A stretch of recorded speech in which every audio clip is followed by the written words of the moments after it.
Gentlemen and ladies, welcome to the Brave Father Show. And now, the prophecy.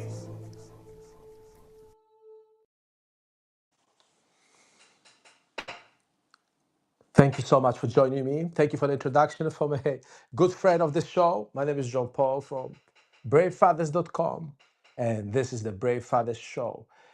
And this is where we talk about ways you can win as a father in the family courts. And today we are going to discuss something very important, something that has affected and affects many, many of us, something that really hurts when it happens to you. And I'm talking about the high conflict divorce, high conflict proceedings, high conflict child arrangement, or high conflict custody battles. The high conflict. That's what gets to most of us. And interestingly enough, a lot of the situations we find ourselves in, that's exactly what happens. That's exactly what you're going through. You're facing a person who at one point seemed nice, and now that person is just apparently your worst enemy, or so it seems. So, have you experienced this, right? So, you are just doing your thing, doing your best to be the kind of man you are. You provide for your family, you take care of your family, you're a decent guy. Yes, you have your flaws, you have your shortcomings, but you're focused on your relationship. You do your best to be the kind of guy your children will love, your children's mother will love, whether it's your wife or girlfriend, however you guys go together, you put a lot of focus and energy into the relationship.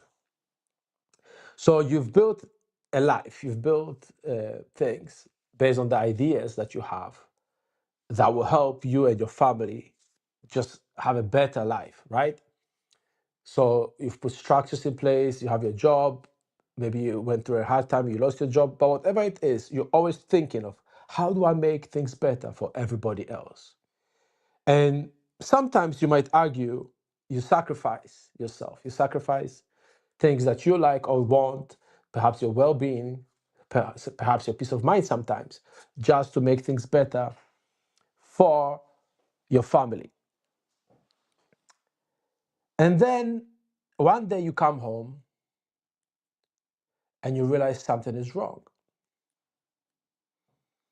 Now, if you had a situation similar to mine, you came home, you realize your children are gone, your wife is gone, your girlfriend is gone, the woman that you trust the most on the planet is gone, and your kids are gone. Or you were forcibly thrown out of your house, your own house that you paid for, that you worked for, with money that you earned. And now, all of a sudden, the world is spinning. Everything is just not the same. And just a minute ago, you were all right. Things were not perfect. But less than a minute ago, you thought to yourself, yeah, I'll make it through. Things will get better. I'll put in the work. I'll do what I've got to do. And things will get better. But now you're made to look into a monster. Next thing you know, you're not sleeping at home anymore. Maybe you don't have anywhere to go, so you go to your friends. Or maybe you pay for a hotel, an Airbnb, or you just go to another house that you may own, or you rent another place. But it's not the same, right? It's not home. And the thing that hurts the most is you can't even talk to your children. You may have been given a warning. You may have been served with a restraining order or a molestation order. You're just treated like a horrible person. And the worst part is that's just the beginning. That's just the beginning. You may have tried to reconcile. Maybe you spent an hour or two or four on the phone trying to get things to work again, trying to understand how things went out of control. You may have tried to engage your family, perhaps before you went into some kind of couples therapy, trying to make it work, but nothing is working. Nothing. Nothing is working. And then you realize that the fight is going to get worse. You don't want to fight. You don't want to hurt anybody. All you want to do is to take care of your family, to love them and to be loved. But that is no longer something you may be allowed to do. And that's how you know you are in a high conflict divorce or a high conflict separation situation. And it's very important that for you to win this, for you to get through this, is to understand exactly what's happening. Because what I've realized is a lot of fathers don't fully understand the extent to which they are going to be attacked. They do not understand that they are about to be smeared, they are about to be essentially destroyed as far as their identity is concerned. And that's one thing that really gets fathers off track, because they feel worthless or powerless without their identity. Because a moment ago you were a father, right? You woke up in the morning as a father, and someone who was working with a spouse, or at least with the mother of your children, to make the life for your kids better, for yourselves better. You had plans, you had ideas. That's what happened when you woke up in the morning. And by the time you go to sleep, you are another person, somebody who you don't even know who you are. You don't know what role to play. And you must understand that that state you are in is exactly how high conflict situations are engineered. Everything is designed for you to get into that spot where you're confused, where you're reeling from the pain of being told you're separating. You are distressed from not being able to hold your kids, to say good night to them. You realize they may see you in a way that you are not. They may have an image of you that is not accurate, that does not correspond with reality. And that's what you have to contend with. That's what you have to deal with. Let me set my timer. And you may think that, it's just a temporary thing, which in a way it is. But what's more important to understand is that your psychology at that point is what the whole family court system depends on. My belief is that the courts evolved one way or the other to capitalize on the pain that fathers go through when they are separated from their children. Because the incentive, there is no incentive for a father really to go through the courts other than the children and perhaps the finances. But usually the children are used as a weapon, as hostages. And many fathers end up alienated for a long time from their children through this process. And I cannot accept that this is not known to the court system. I know this, you know this, so many people know this. And in fact, people who work with mothers, they know this as well. I remember speaking to social workers, and they did a lot of things to make things harder for me. I think they just did not believe anything I said to them, now that I think back. So they made a lot of things difficult. But over time, using some of the strategies that I share with you, they realized who I was. I was just a father who was committed. That was it. And they started helping me. They started helping me. But one thing they said that really hit me was like, oh, they said, oh, we know you're committed. We know you're dedicated. Now we know. So that shifted their attitude towards me. Because initially they thought I was just trying to be vengeful, which many fathers unfortunately are in the beginning. So that's one of the things we talk about, that you have to let go of that. But when you're in a high conflict situation, your psychology is in such a state that you are not really thinking straight. And that's why you're going to be hit with one thing after the other, with, with the hope that you fall for the traps, which most fathers unfortunately do. So when I speak to fathers, the story is almost always the same. You know, everything was all right. And then all of a sudden she decided to split up. She decided, yeah, I could see the kids for a bit. Then she took that away. And then now I can't even see my kids at all. I may have a court order which stops me from seeing the kids. And so if it's a pattern, the good thing about patterns is that you can find a way to change the pattern, for yourself. And I also think the courts know these patterns, because when you go into meetings, you almost feel like there's a predetermined outcome. And this is where I have an issue with lawyers, because a lot of times lawyers know what's coming up next. They know the false allegations are coming soon, because in most cases they are coming. But they will not tell you that. They will not tell you that you'll be made into the non-resident parent or the visiting parent, or into the parents who is not the primary carer of the kids. They know that's what's coming. They also know you will be separated from your kids for a long time. But they don't tell you this.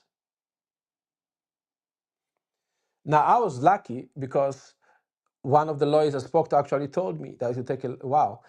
But I spoke to dozens of lawyers, and I always tell people to speak to at least 25 lawyers. And some may think that that's crazy, and I've seen a few others recommend something similar. Speak to 10 lawyers, some say even 30, and so forth. And you may think it's an overkill, but when you think about the fact that your children are being taken away from you, how much is too much? Is 30, 40, 50 hours talking to lawyers too much? Because that's what's going to take. So before we continue, I want to say something important that I've noticed about some fathers. Some fathers don't want to put in the work because they think they shouldn't have to put in the work. They think they've done nothing wrong, therefore they are not going to adjust their lives, adjust their strategy. And whilst I sympathize with that, I cannot agree with that attitude, with that approach. Simply because your opposition has got thousands upon thousands of hours of work behind them, not directly, but the organizations that help mothers, they are well organized. They share a lot of information, a lot. They are the ones behind domestic abuse perpetrator programs. So if you've been sent on a program, it was designed by the same people behind the scenes that are helping your opposition. They tape those programs, for example, and record them, and they use that for their research. That's just one example of the psychology, understanding of your psychology.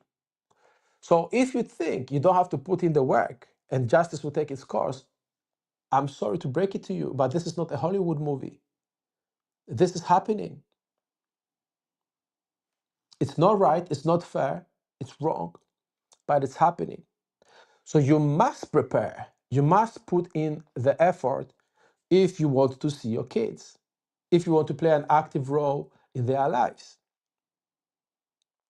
So the high conflict person, and I would say the high conflict female, knows that the system believes her and they don't believe you. And at a point in time, you believed her. You believed all the nice things. You believed all the sex. You believed the kisses, the little things that she did. You ignored the bad things that she did. Like, I know I've been there. So let's be honest here. We need to be honest so we can move forward.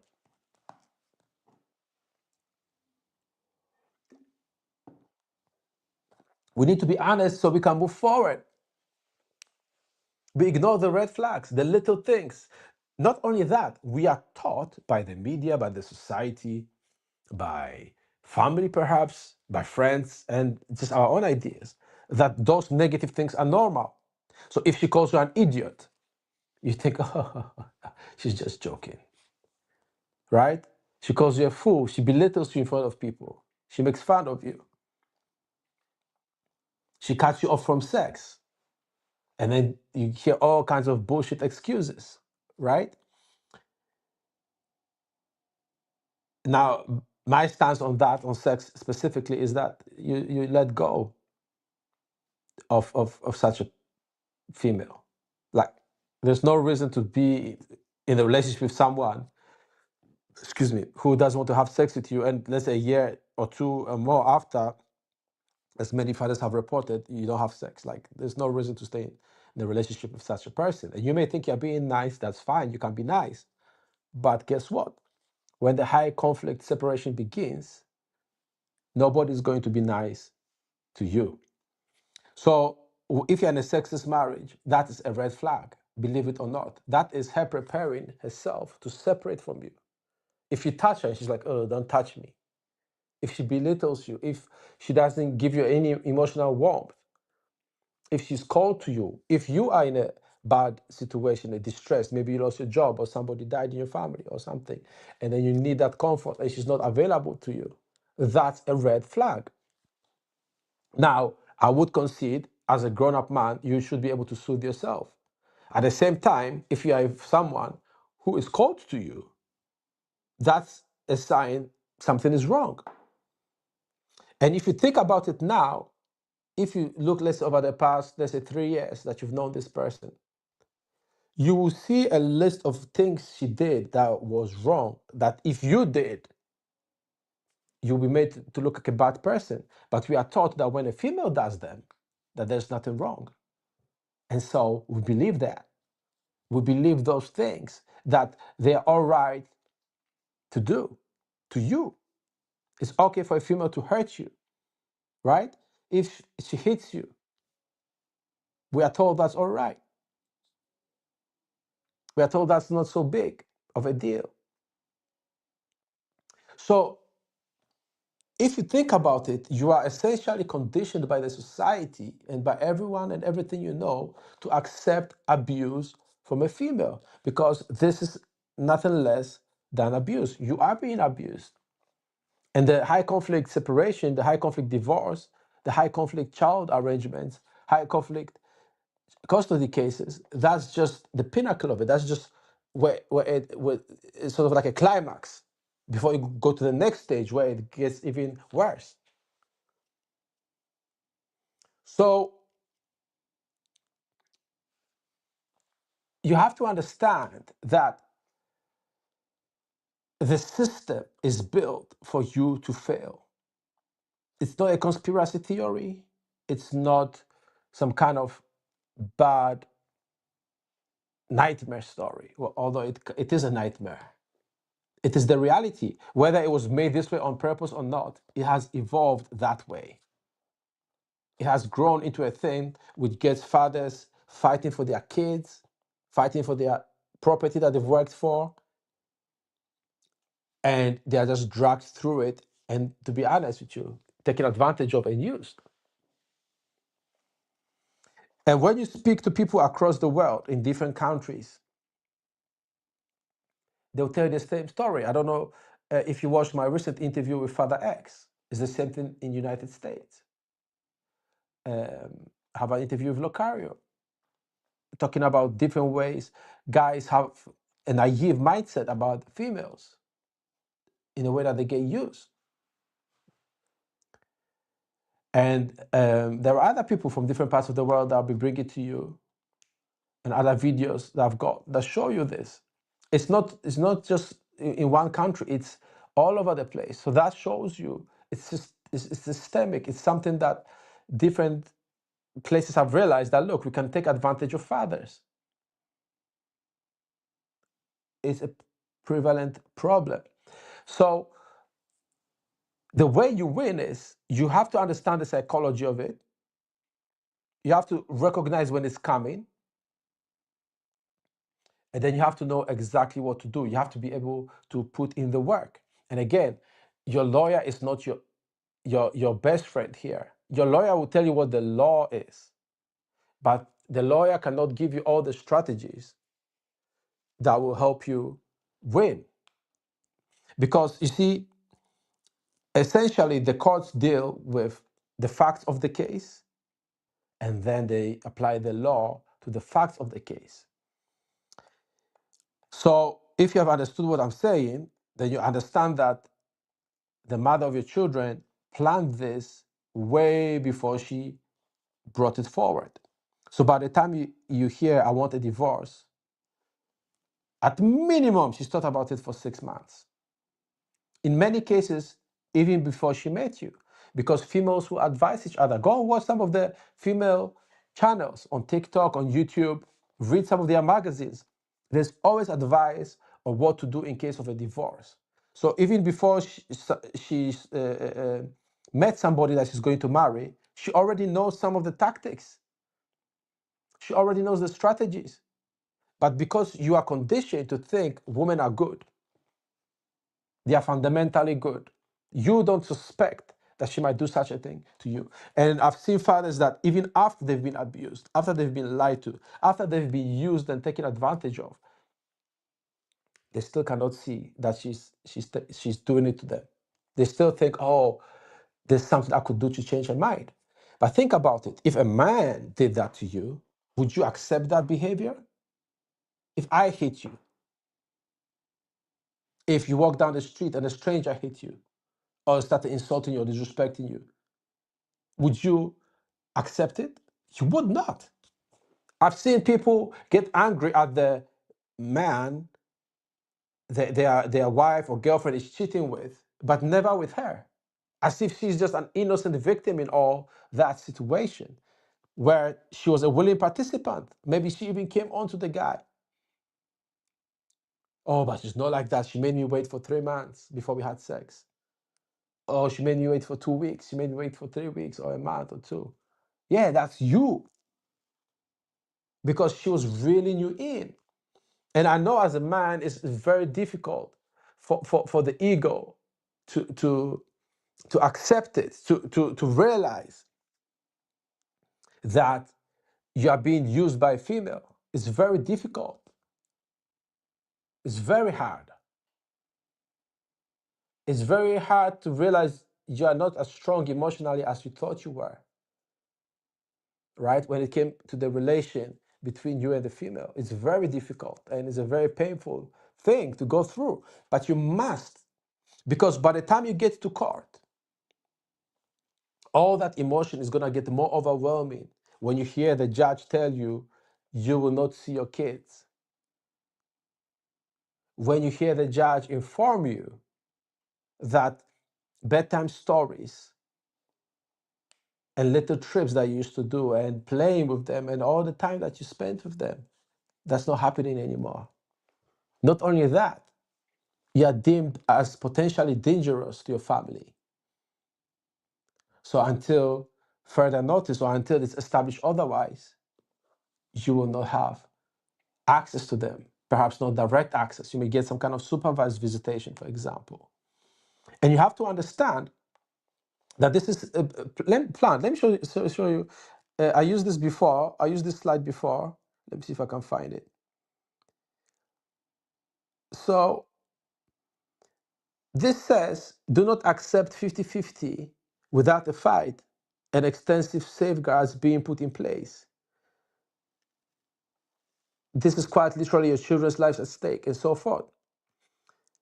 But look at the bottom paragraph. It says, in my experience of supporting women predominantly and children in these situations, pushing for supervised contact for as long as possible, parenting classes, as well as accessing mental health support is highly advised. Building up, if compliant, to overnights over an extended timescale in the hope that any issues appear before the final order. And what's interesting about this is that this advice was given to someone who had not yet even had a first hearing. There's no court application. There's nothing put in front of the judge. And she's already being given this advice. And I'm telling you, that's what happens. They have the roadmap already, the accusations, the lies, the manipulation. We have to look at the manipulation in a moment. We really do. It's all planned out.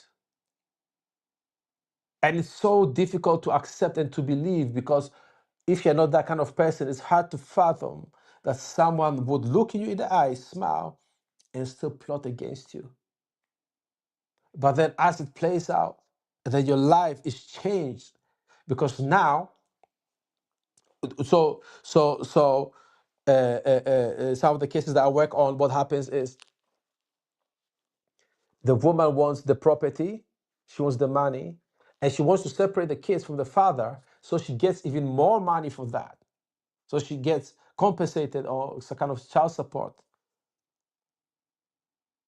right?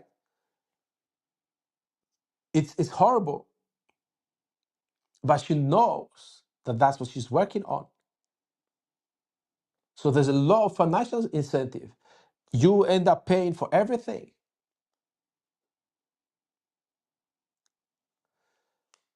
And you may not see your kids, or you may hardly see them, but you will still be liable for that money to her. Isn't that horrible? Isn't that horrible? She's going to meet another man. If she's strategic, she'll not even marry him. She'll just live with him and keep taking your money. And she could do it to 2 or 3 men. Some females do. I've seen one who has like 6 or 7 kids with different fathers. I'm not gonna say who she is, because she was actually at some point notorious on social media, because she kicked off during a flight, and it became a kind of a story at the time. But she's getting money from all those guys. And for many females, that's a financial strategy. Have some babies, different baby fathers, and get paid. It is what it is. That's the reality of it. So you cannot be naive if you want to win this. So, and I spoke about this in the video about narcissistic females, and she may not be narcissistic. It doesn't matter. The playbook is the same. To draw you in, get you invested, right? So in the beginning, you think you're proving yourself to her, showing her how great of a man you are. She's like, oh, I don't know. So you try harder until she gives in.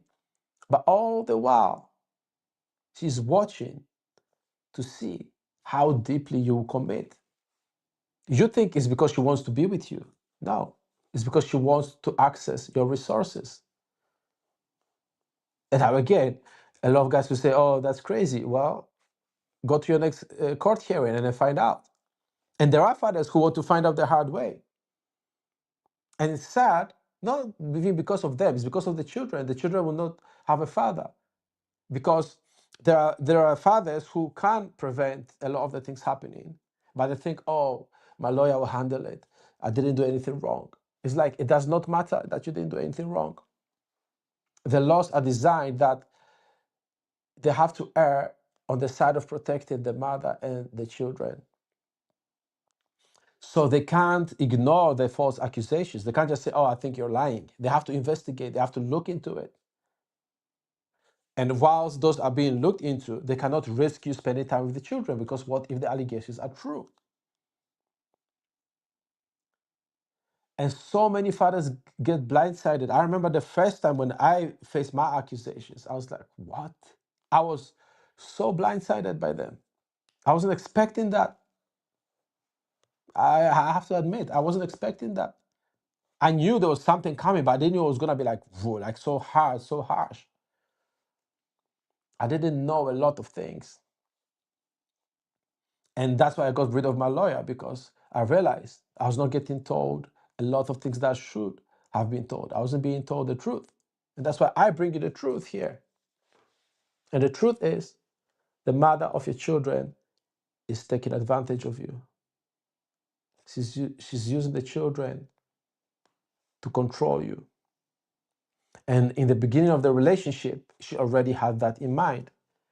And again, this is what guys can't accept, but that's why they can't see some of the traps that were laid for them. Because one of the strategies you have is look back to the beginning, look at the moves she was making, and that can tell you what she may have in mind, what she's planning to do ahead of time. Usually, you have to wait at least a few weeks, sometimes a couple of months, for a hearing. Someone commented on I think it was on one of my videos or one of my associates' videos, and he has to wait for a year for a hearing. So in that time,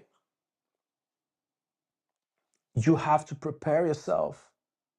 Use that time. Think back. Okay, when I met her, she used to say, I don't really want to kiss you right now. That's going to be an allegation. She's going to say, yeah, I didn't want to kiss him and he kept forcing himself on me. And they do that. You have to think, what happened? What was the truth? What mistakes did you make? What can you admit that was true that will help you progress your case? So if you don't realize that all this was planted from way back, you struggle to win, because when those times are brought in front of you in court, you will say, those were some good times. And then you get confused. You don't realize that your life is being destroyed.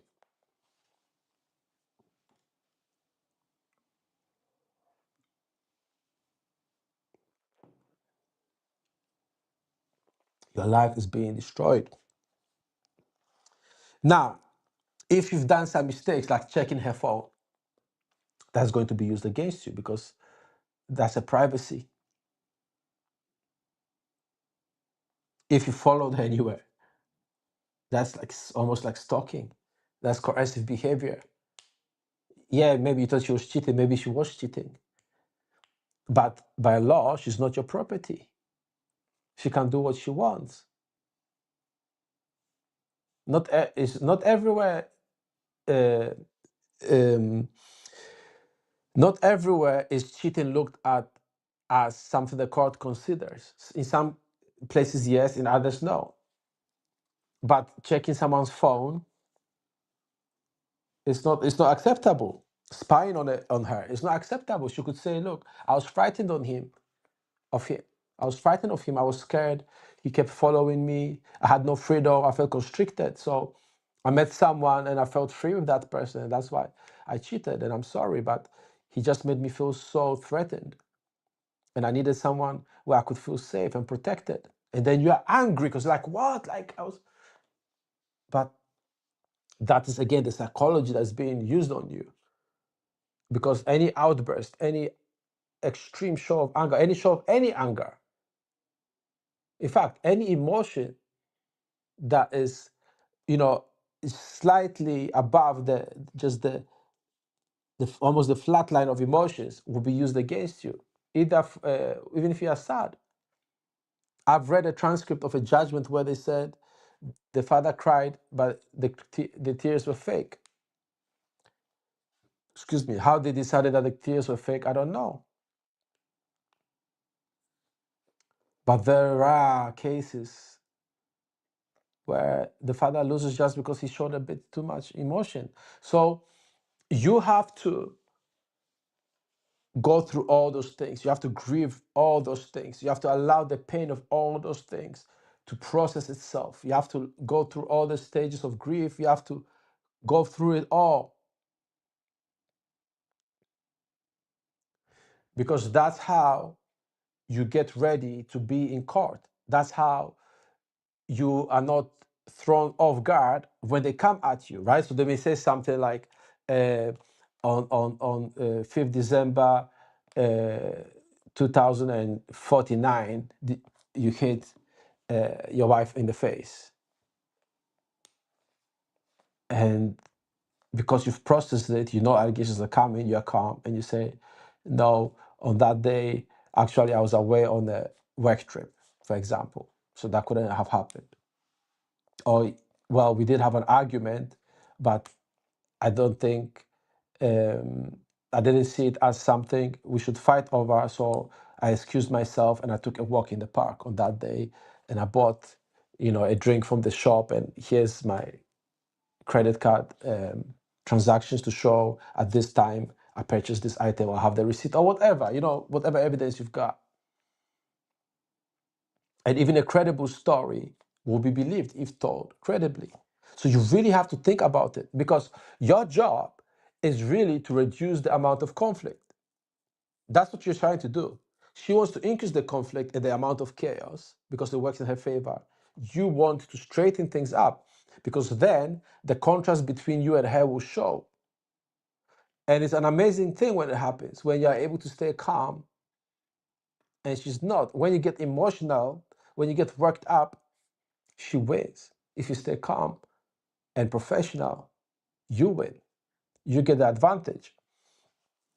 So another way that people get manipulated as well into the high conflict divorce is couples therapy. Because what happens is males naively go to couples theory. Sorry, males naively go to couples theory. Sorry, 1 second. Males naively go to couples therapy thinking they are working on their marriage. But what happens is they give out all the things that hurt them. They show how they are vulnerable. They show all their weak spots. All their weak spots are shown. So then she can use that to build a case against you, because she knows what's going to hurt. She knows all your weaknesses. She knows what's going to make you angry. She knows what's going to make you act out. Those things were not built for men. They were just not. And the truth is, if you have to go to couples therapy, you're already screwed. I don't believe there is one couple on the planet that survived because of couples therapy. At some point, they'll still separate. There is no way you can mend a relationship that is not working. And if you don't believe me, carry on. And when you're getting divorced, and all the things I'm saying are a reality, just remember where you heard it first. That's why it's a prophecy. You heard it here first.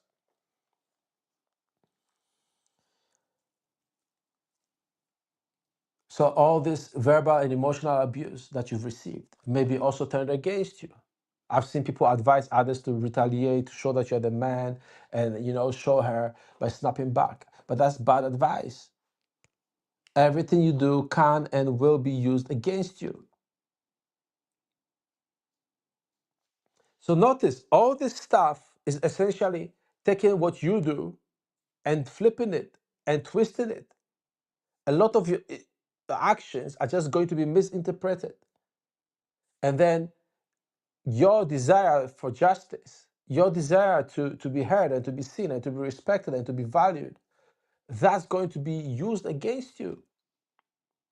So part of your strategy is learning how to detach, how to separate yourself from all this. And as hurtful as it is, if you are not going to see your kids, learn how to accept it.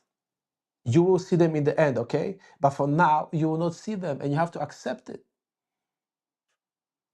And you have to learn how to live your best life so you have the most energy and the most power to fight for those kids, to fight for yourself.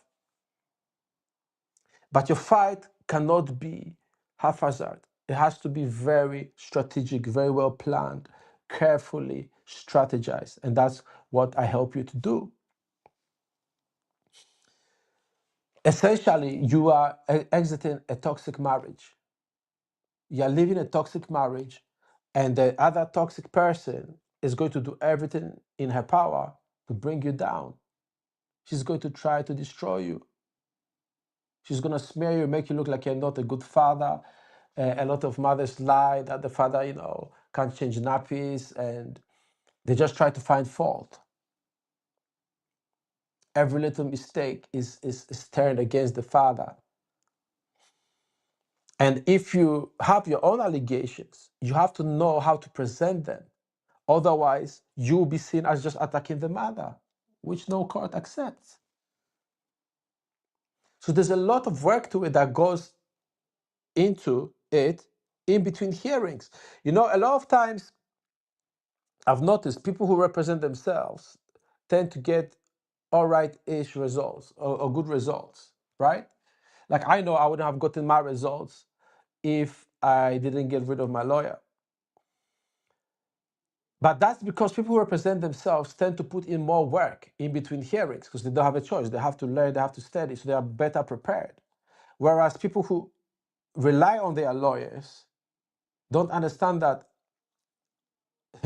outside of the billable hours, the lawyer is not working on your case, and there's no magic trick that your lawyer can do. And a lot of the work of winning is changing the status quo, it's changing the circumstances, it's changing the facts of the case.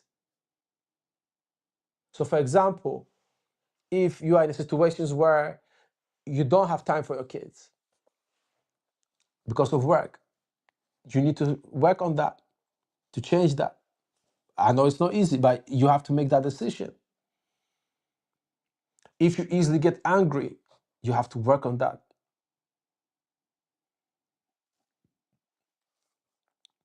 If you don't have a social life, start building a life for yourself.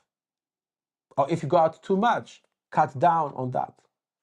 Become a person that is different from what you were, from who you were, and difficult for the other party to read. They can't study you anymore because you are not in proximity to them. So a lot of the assumptions she has about you are from when she knew you. So if you changed, she doesn't know how to deal with you anymore. And that will help you because you throw her off guard. And it's a beautiful sight to see when all the traps are not working, when they try one thing after the other, and you calmly fight back. You calmly respond. Or you've given your lawyer enough instructions that they have the right responses. So a lot of winning in high conflict situation is anticipation. That's what really comes down to. A lot of it is anticipating what's coming and knowing how to respond. And don't be afraid. You see, people are afraid of criticizing women. They think it's wrong to criticize a woman. And the society will make you think it's wrong. But in family courts, you have to know how to do it in a way that works for you. And I've got some videos on that as well. But the rule of thumb is state the behavior factually. Imagine you're reporting the news, right? So you wouldn't say, hey, she pissed me off and, I just couldn't take it. I started screaming at her. And then she kept screaming back at me and it was just an ugly fight. You don't want to say that. You want to say, we did have the argument. We argued over who's going to cook dinner that day, and I had already cooked 3 times that week. And I got upset, which I will admit I was a bit too loud when I expressed it. And then she just lost it and started verbally berating me. Do you see how differently that sounds?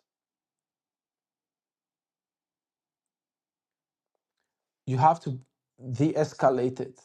You have to make it so factual, almost boring. Sometimes it's actually good to be boring or to make it more boring so that the energy is taken out of the courtroom as far as the high conflict is concerned and you can focus on things that matter. Have you prepared your home for the kids, your new home, right? So I was caught off guard with that as well. So when the social worker came from the court, I hadn't gotten all the things together yet because I thought, oh, I would be having the kids for a while. That was a mistake. I should have gotten it ready because that went into the report. So there are a lot of things you can do that will help you to build your case because that's now a fact of the case. Your home is perfect for the kids. So that cannot be an argument against you, right? Nobody can argue that you can't have the kids at home because the home is good for the children. So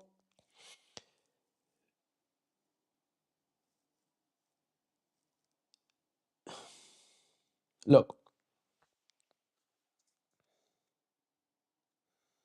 I know it's painful, and I know that sometimes when I speak, I come across like I don't care. Some have even accused me of being on the side of the mothers. In reality, I'm on your side. I'm on the side of the children, really, because the children need you. You are their father. But, but, but the nice guy logic of I do everything right, therefore the world will treat me right does not work in family court. And in reality, does not work in the real world. And it's a very hard realization to understand that everybody around you doesn't really respect you like you thought they did. When you realize, yes, they like you being reliable, but that doesn't mean that you can rely on them. They like you trusting them, but that doesn't mean they are trustworthy. They like you being good to them, but that does not mean they're going to be good to you and for you. And it's an identity crisis. You see, when people started calling me an asshole, I realized that yes, I am an asshole. I'm a good kind of asshole. My identity is from within me. If I'm an asshole, that's me. I'm a man first before anything else. I'm a human being. I'm a person. So whatever external role the world has for me, even as a father, is secondary because it stems from who I am, not the other way around. So don't attach your identity to a role because we play a role, right? But we're not playing here. A high conflict divorce is serious business. So you can't attach your identity to anything given to you from the outside, whether you're a business owner, whether you're a famous singer, whether you're an architect, a lawyer, an engineer, a janitor, a street cleaner, a cook, a chef, a waiter, whatever you do, that's not your identity. You have to learn how to have an intrinsic, internal point of reference. And that's when people will say you're arrogant, they'll call you an asshole and so forth. Let them. That's part of the manipulation. Because now you don't attach your self-worth to anything outside of yourself. You are who you are and you value who you are. You respect yourself for yourself, period, for your existence. And so all this bullshit that you have to care and provide and protect and all that nonsense, that's not your identity. That's not who you are. That's what you do. And you give those gifts onto people who deserve those gifts, not to everybody. And that's what's tough about going through this process, realizing those things. You won't get through a high conflict divorce if you don't find out who you are outside of your family, even outside of your children, even outside of being a father. Because this life is happening. This is it. There's no part two. There's no, rehearsal again. This is it. It's happening. Even in the courts, they've said it in UK courts, in the appeal court. They said, to paraphrase, this is the first and final night of the show. This is it. So you must find out what it is that you're going to do and let that drive you. But it has to come from who you are. Don't let the divorce ruin you. Don't let it, even if they take everything from you, you can still make it through. Look, I had nothing but what fit in my backpack. That's how bad it was. Nothing else. I had nowhere to go because by the time things escalated, everybody had turned against me, or almost everybody I knew. Not everybody, but almost everybody I knew. And soon after, I lost everybody. And you know what? As painful and sad as it was, good riddance. Because I'm still here and I'm talking to you now, helping you through this. And I know good things are yet to come, and the good things are happening. Even me speaking to you right now is a good thing. It's sharing love, it's spreading love.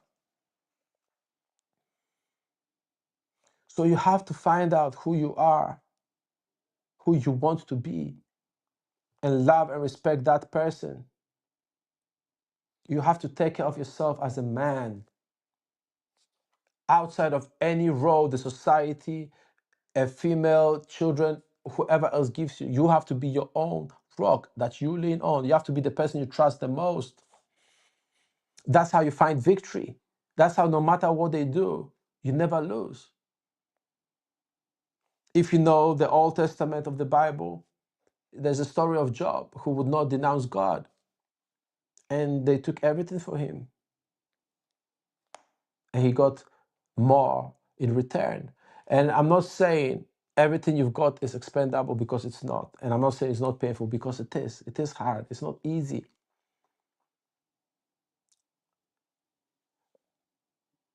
You are still important. You're still valuable. Without those things, without those people, you still matter.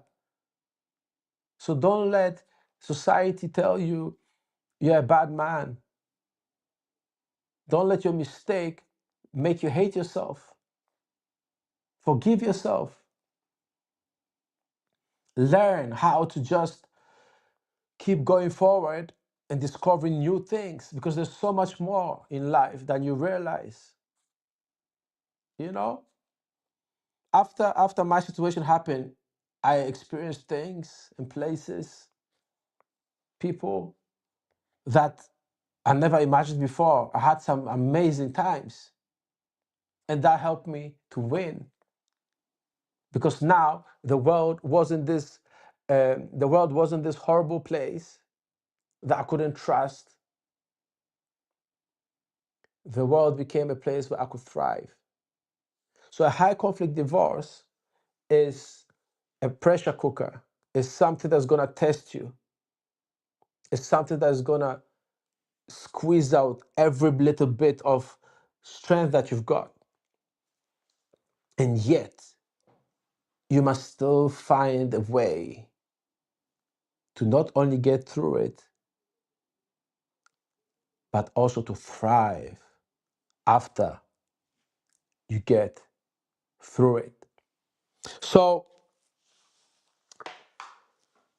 to summarize, the situation you find yourself in blindsided you, but it was planned. It wasn't random. And it was cold what happened to you. You must accept that. You have to understand that when you are in love and all enamored, she was steadying you, because even if she didn't want to do that, the influence around her would make her do that. And you did not understand at the time that you have to put certain things in place to avoid your relationship going in this direction, because you thought you were on the same page with the person you were dealing with, right? It's possible she has a personality disorder, but you cannot do anything about it except after you've really focused on yourself. Because then the contrast between you and her can help you win in court. What you want to do is to de-escalate. You want to reduce the amount of conflict. You want to create situations where it's difficult for the conflict to escalate. And the number one thing is to learn how to process your emotions to the degree where they have a minimal effect on you in court. You have to plan ahead.